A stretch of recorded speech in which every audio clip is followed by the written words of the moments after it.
brodeuse. En fait, je vous retrouve pour une vidéo spéciale sur le matériel de broderie. J'ai longuement hésité à le faire puisque je n'aime pas imposer du matériel. Souvent on peut faire avec nos moyens, mais avec toutes les questions que j'ai eues sur comment je range mes fils, comment je fais pour travailler mes broderies, etc. J'ai décidé donc de la faire, cette vidéo, pour vous montrer un petit peu le matériel que moi j'utilise. Il y a énormément de choses qui existent pour le matériel de broderie. Mais voilà, il faut se limiter et oui, j'en ai pas mal quand même. Mais voilà, donc c'est des petites choses qui peuvent vous faciliter la broderie, qui sont parfois essentielles pour la broderie. Et voilà, ça va vous permettre peut-être de découvrir des choses ou de vous montrer au moins comment moi je fais pour broder et quel matériel j'utilise surtout. Donc c'est parti, je vais d'abord vous montrer les grosses choses et ensuite je vais vous faire des petits zooms, des petites parties avec un focus sur les fils, etc. Donc voilà, je vais vous montrer d'abord le matériel.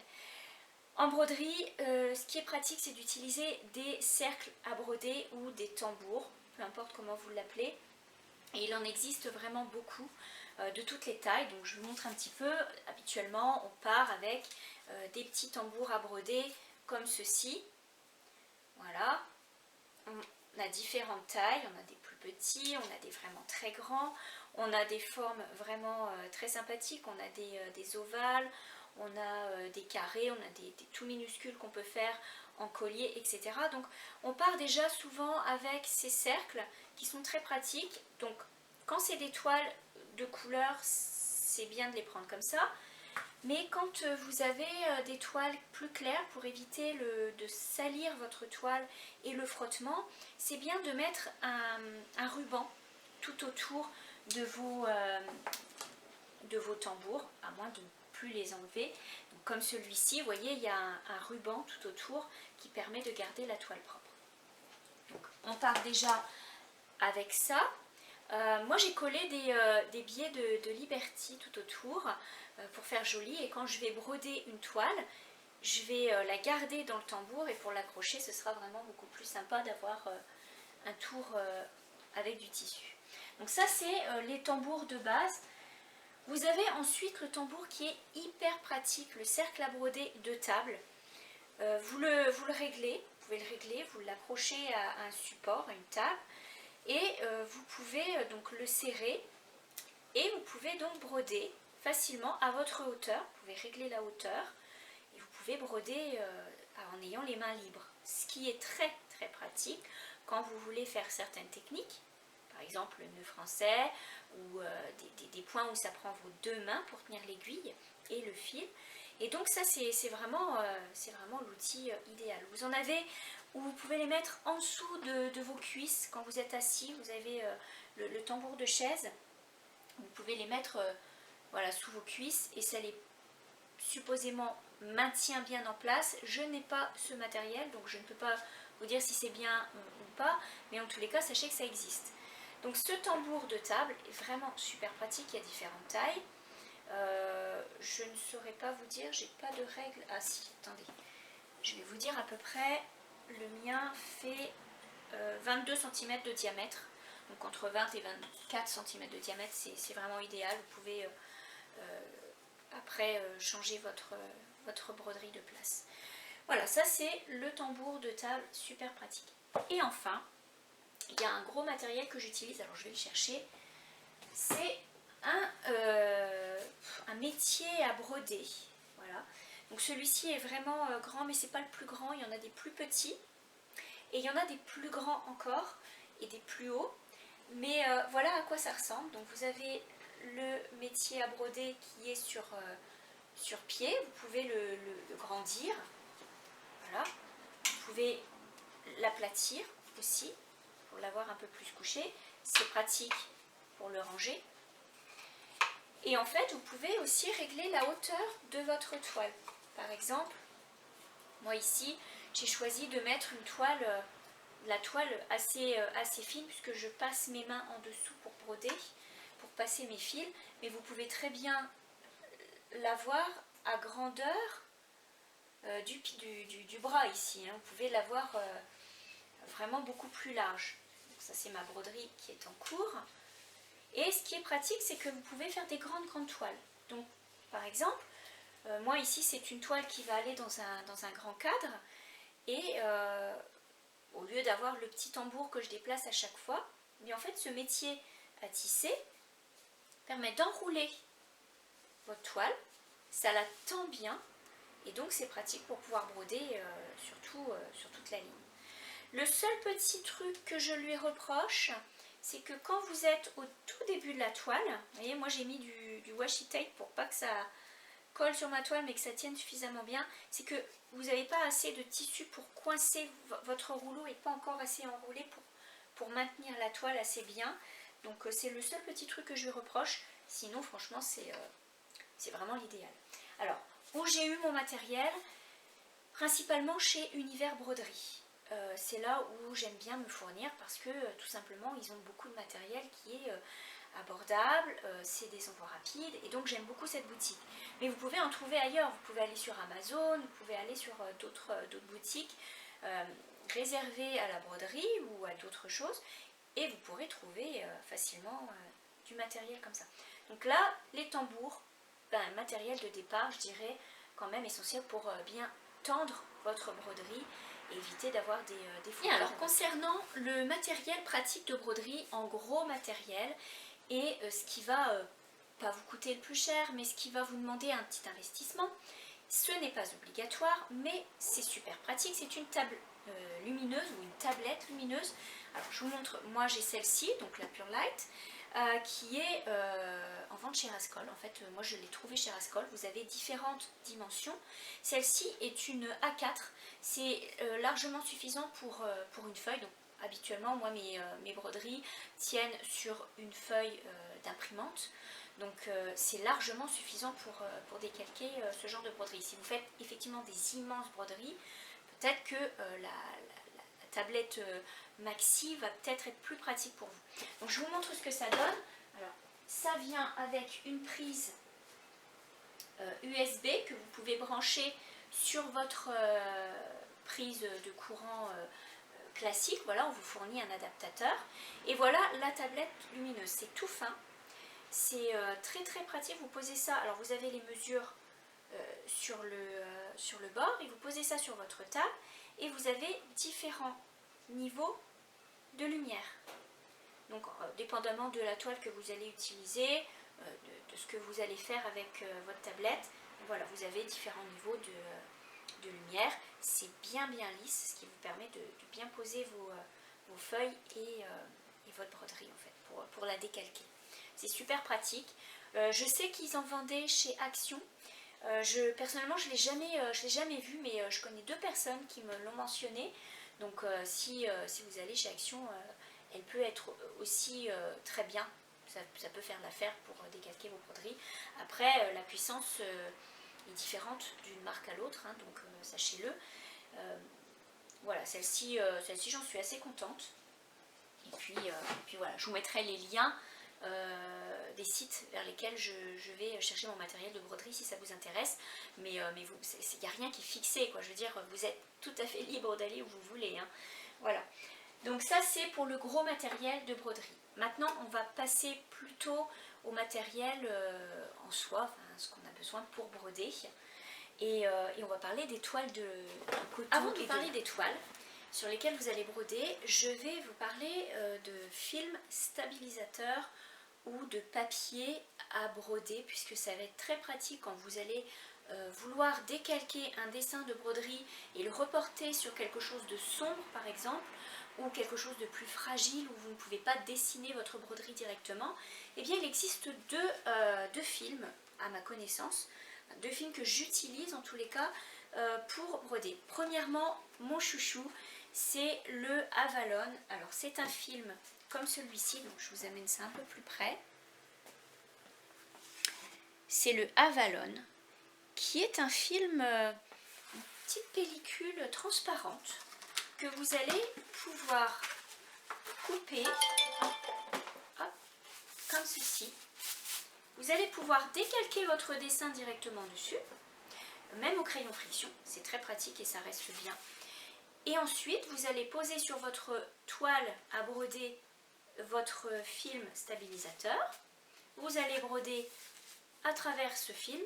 Et quand vous avez fini votre broderie, vous le mettez à tremper. Le petit film s'en va, c'est tout collant, c'est tout gluant au départ, donc il faut bien le laver pour ne pas laisser de traces un peu grasses.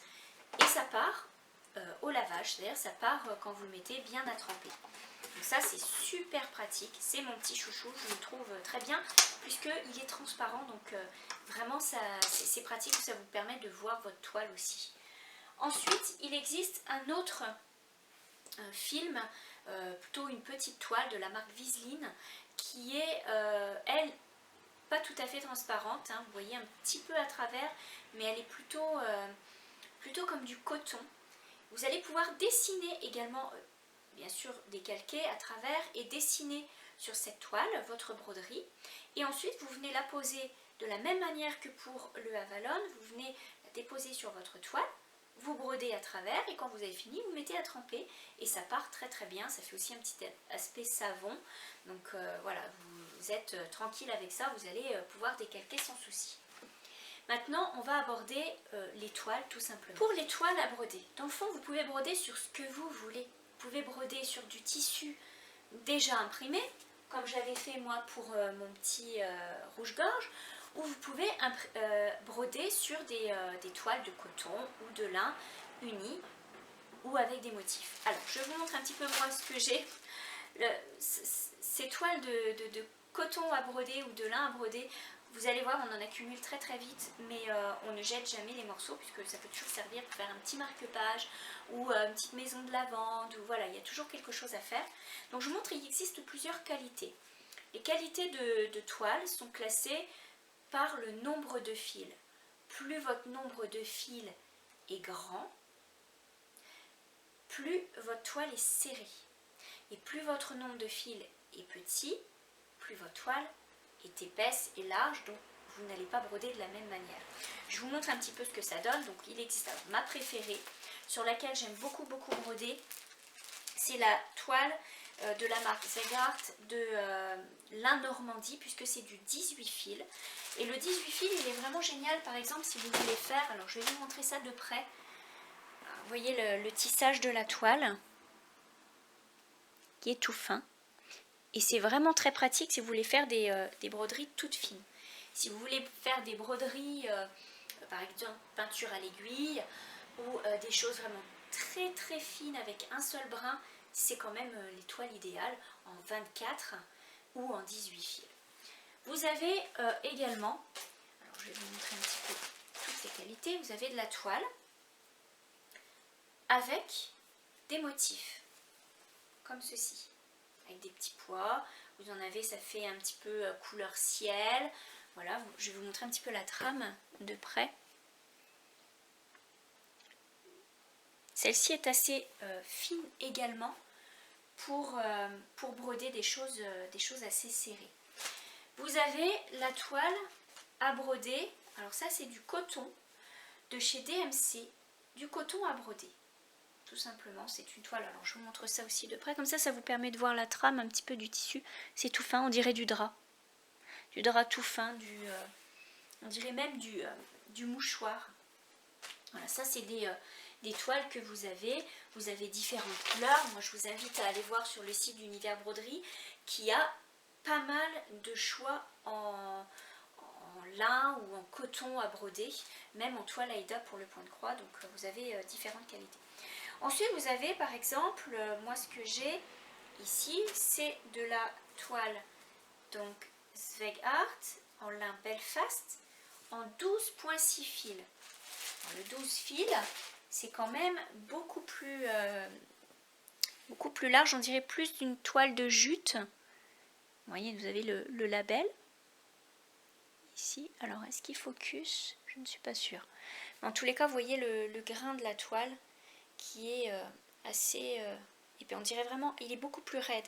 Plus vous allez rentrer dans une gamme de fils haute, dans le 18, 24 fils, vous allez avoir des choses très souples. Et plus vous allez aller dans les fils, là c'est du 12 fils, vous voyez la toile elle est beaucoup plus raide. Vous voyez, vous le sentez. Cela dit, c'est super pour broder également. Vous pouvez faire plein de projets. Donc c'est pareil, il en existe plusieurs couleurs. Celle-ci, c'est couleur lavande, je crois. Je peux me tromper. Oui, lavande. Vous avez la couleur gris perle. Vous avez du vert. Vous avez du gris foncé. Vous avez du noir, du rouge. Voilà, il en existe énormément. J'ai trouvé aussi une toile de lin. Alors, un peu à l'ancienne et j'adore, il y a des jolies couleurs chez Dentelle et Ruban, ou Ruban et Dentelle. Je vous mettrai le site de toute façon en lien. Elle fait c'est une personne qui a une petite boutique en ligne et qui fait de très jolies choses pour la broderie, c'est-à-dire qu'elle a du matériel vraiment très intéressant, que ce soit au niveau des fils, au niveau des supports comme les toiles. Elle a des petits coupons de tissu très sympas, des jolis boutons, etc. Donc je vous invite à aller voir sa boutique, ça vaut vraiment la peine. Et donc moi j'ai trouvé ce petit lin, où je ne saurais plus vous dire quelle qualité de fil c'est, mais c'est très serré, très souple, et ça se tient très bien. Alors je vous montre un petit peu de près aussi. Voilà, vous voyez un petit peu le style de tissu qu'on peut trouver. Donc ça c'est un petit peu toutes les gammes de lin qui existent. Allez sur, encore une fois, le site Univers Broderie. Pourquoi? Enfin, je ne suis pas commissionnée pour vous en parler, je vous le dis tout de suite. C'est juste que j'aime beaucoup la façon dont ce site est fait. Quand vous allez voir leurs toiles de lin sont classées par nombre de fils. Donc maintenant que vous savez que plus le nombre de fils est élevé, plus la toile va être fine, ça vous guide. Et ça c'est très pratique quand vous allez décider quelle sorte de broderie vous allez aller chercher. Voilà, donc ça c'est pas mal tout pour les toiles. Donc je vous fais une démonstration un petit peu de la tablette lumineuse. Donc vous posez votre dessin à broder sur votre toile. Vous voyez, je vous allume ça tout de suite. Je vais vous montrer un peu la différence. Si vous posez une toile foncée, vous voyez que vous ne voyez pas grand chose. Vous avez beau mettre la lumière au max ou même au minimum, vous voyez que vous ne voyez pas grand chose. D'où l'intérêt d'utiliser le papier stabilisateur. En outre, si vous utilisez des toiles un peu plus claires, alors je vais essayer de vous montrer ça un petit peu. Si vous utilisez des toiles un peu plus claires, vous voyez, on voit un petit peu le dessin à travers. Donc c'est sûr qu'à la caméra, ça change l'image. Mais dans la réalité, on voit très bien le dessin. Vous voyez un petit peu le flocon ici. Ce qui permet de le décalquer avec un crayon friction. Ou un crayon de papier, ça marche très bien aussi. Donc ça c'est la tablette lumineuse, c'est vraiment très pratique si vous voulez décalquer votre dessin de broderie. Alors voilà, je vais vous faire un petit focus sur les toiles pour que vous puissiez bien voir la différence de trame des tissus. Vous voyez un petit peu la différence. On va sur du plus fin, ici avec le lin Normandie, beaucoup plus souple. Et on s'en va vers les plus épais. Vous voyez, là ça commence à être un petit peu plus raide. Moins il y a de fils et plus votre toile va être raide. Vous avez des couleurs superbes. Et vous voyez la différence de grains. Regardez, vous voyez le plus fin et le plus épais. Voilà, ça vous donne une bonne idée de... Alors, en ce qui concerne les fils, vous voyez, je vous ai fait le grand déballage. Je vais tout d'abord vous parler de mes boîtes de rangement. Donc, tout d'abord, les boîtes de fils DMC. J'ai trouvé des boîtes comme celle-ci, des boîtes de rangement pour fil à broder. Je les ai achetées chez Rascol. C'est là où je les ai trouvées le plus facilement, dans le fond, puisqu'elles manquaient à d'autres places. Donc, vous voyez, ça se présente comme ça. Vous avez des compartiments. Et vous avez les cartes pour enrouler vos fils à broder. Ça, c'est toujours bien à voir, on n'en a jamais trop. Et voilà comment j'ai rangé, moi, mes fils DMC. Vous avez les cartons pour enrouler vos fils. Vous marquez, moi je marque le numéro du fil et puis ensuite j'enroule mon fil. Donc ça, voilà, j'essaye de... vous voyez, j'ai marqué le numéro. Et j'essaye d'avoir... des séries qui se suivent, de les classer par ton, etc. Il y a encore peut-être du rangement à faire, mais en tous les cas, c'est déjà pratique. Vous voyez, donc j'ai déjà 2 boîtes presque pleines.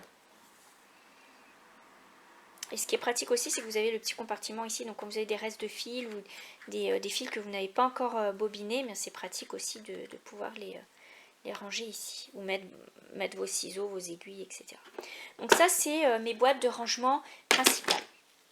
J'ai également des boîtes. Alors quand vous êtes abonné ou vous aimez les petits biscuits, vous avez des belles boîtes en métal. Voilà comment j'ai rangé mes fils Sajou.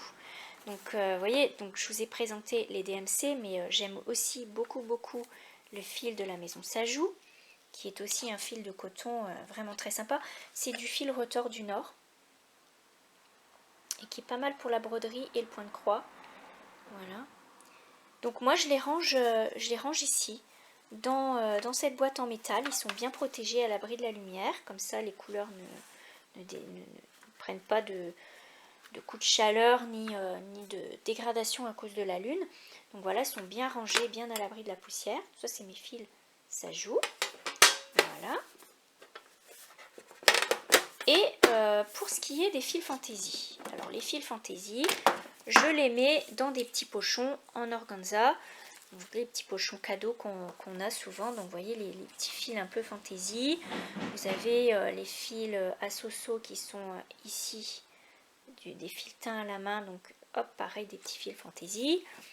Et d'autres petits fils que j'ai pu trouver qui sont bien souvent des couleurs ou des dégradés. Voilà, donc ça je les range dans ces petites pochettes. Je les utilise un petit peu moins, mais c'est pratique. Vous avez aussi les fils de la marque DMC qui sont dans une très belle boîte. Les petits fils diamants brillants. Voilà. Vous voyez un petit peu. Oh, ils sont trop jolis ces fils. Moi j'aime beaucoup. Ça c'est bien pour souligner des broderies, pour faire des petites choses festives. Enfin c'est vraiment très sympa. Vous avez aussi les fils du verre à soie. Donc ça c'est pareil, je les laisse dans leur boîte d'origine puisqu'ils sont classés. Donc vous voyez par exemple ici, vous avez ici soie perlée des tons verts. Voilà. Et vous avez les tons bleus, etc. Donc je vous montre un petit peu ce que ça donne. Ils sont très jolis. Ça c'est un chouette investissement. C'est pas donné, hein. Il faut compter un peu plus de 20 € la boîte, je crois. Mais vous avez quand même, regardez, vous avez 6 fils en tout. 6 fils de soie. C'est pas du coton, hein, c'est quand même beaucoup plus agréable, beaucoup plus luxueux. Si je vous prends une bobine, regardez un petit peu la qualité du fil. Vous voyez, de la soie perlée, c'est tout brillant, c'est très joli. En plus, les bobines en bois, c'est vraiment chic. Donc vous avez ces petites soies-là, vous avez les soies ovales, les soies perlées, les soies ovales. Et ça, c'est vraiment les fils que j'apprécie le plus, quoi. Enfin, quand vous avez des petites choses à faire, que vous voulez rajouter des petites choses luxueuses, c'est très pratique. Enfin, il existe des fils que vous allez pouvoir trouver, excusez-moi, des petits fils comme ça, le Threadworks, ça vient d'Angleterre.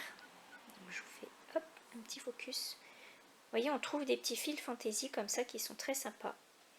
Ou des petits fils de lin pur. Alors, je ne sais pas ce que j'ai fait, mon petit fil de lin. Ou alors, vous allez avoir encore des petits fils vraiment moulinés ou perlés, vraiment très épais, encore une fois de chez DMC. Donc ça c'est tous mes petits fils que j'utilise.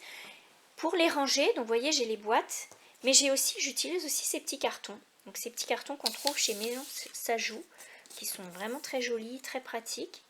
Vous pouvez bobiner vos fils comme pour celui-ci. Voilà, donc vous en avez différentes sortes. Il y en a des très sympas, c'est toujours des petites choses à collectionner. Ça c'est très sympa à avoir. J'utilise aussi des petites figurines en bois que j'ai trouvées chez Butinette. Je trouve que c'est très joli aussi, ça fait très sympa d'enrouler les fils autour de ces petites figurines. Et enfin, vous avez les cartons à broder où vous pouvez garder vos petits fils qui sont en surplus. Ça c'est encore une fois chez Maison Sajou, mais sachez vous pouvez vous les fabriquer aussi avec des petits bouts de carton, vous faites des petits trous et puis voilà. Donc ça c'est pas mal tout pour les fils, la façon dont je les range. Cela dit, quand j'ai des projets, j'utilise une boîte vraiment que pour le projet. Donc attendez, je vais essayer d'ouvrir ça avec une seule main. Hop, voilà.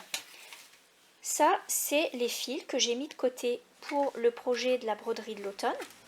Vous voyez un petit peu toutes les couleurs qui sont utilisées. Je les ai mis de côté pour pas les reperdre, pas les mélanger. Donc voilà, ça je les mets dans une boîte où il y avait tout un tas de fils de chez DMC. Une boîte que vous pouvez encore trouver sur leur site. Et pour d'autres projets, eh bien c'est de la même façon. Je les mets dans des petites boîtes, soit des boîtes à biscuits, soit des boîtes d'abonnement. Et ça me permet de les avoir vraiment séparés et de ne pas mélanger mes projets. Donc j'arrive à l'ouvrir. Donc voilà. Vous voyez, je mets mes fils qui ne sont pas encore bobinés et mes petits projets, comme ici c'est pour le jet bleu. Donc voilà, ça c'est des choses que je mets de côté pour être sûre de m'y retrouver. Voilà pour ce qui est des fils. Et enfin, les ciseaux, évidemment, et les aiguilles à broder. Donc là, je vous ai sorti mon petit livre à broder. Je le traîne partout, il est super pratique. Et dedans, vous avez les petites aiguilles à broder. Voilà, donc je vous montre un petit peu, il existe différentes sortes d'aiguilles à broder. Tout simplement, allez chercher les aiguilles à broder. Voilà, parce que chaque aiguille a une dénomination. Vous avez les aiguilles à quilter, les aiguilles à repriser, etc. Et donc là, vous avez des aiguilles à broder. Vous avez des grands chats, des petits chats, vous avez des petites pointes, des pointes rondes. Voilà, allez chercher tout ce qu'il faut. De toute façon, on n'a jamais trop d'aiguilles, à mon sens. Voilà, on peut toujours, quand on a besoin de changer de fil, on peut toujours utiliser 2 aiguilles. Moi, j'utilise 2 aiguilles, par exemple, pour la peinture à l'aiguille. Quand il faut changer de couleur, au lieu de sans arrêt changer les fils sur l'aiguille, je garde mes 2 aiguilles avec 2 couleurs différentes. Voilà, ça c'est pratique. Voilà, et enfin, le sac à broder. Alors, le sac à broder, en fait, non, c'est le sac à chantier. C'est pour ranger tous mes petits trucs que j'utilise, mes petits tissus, mes petites toiles à broder, des petits restes de fil, des choses comme ça que j'utilise sur le moment. Donc voilà, ça c'est les petites choses pratiques dont je me sers.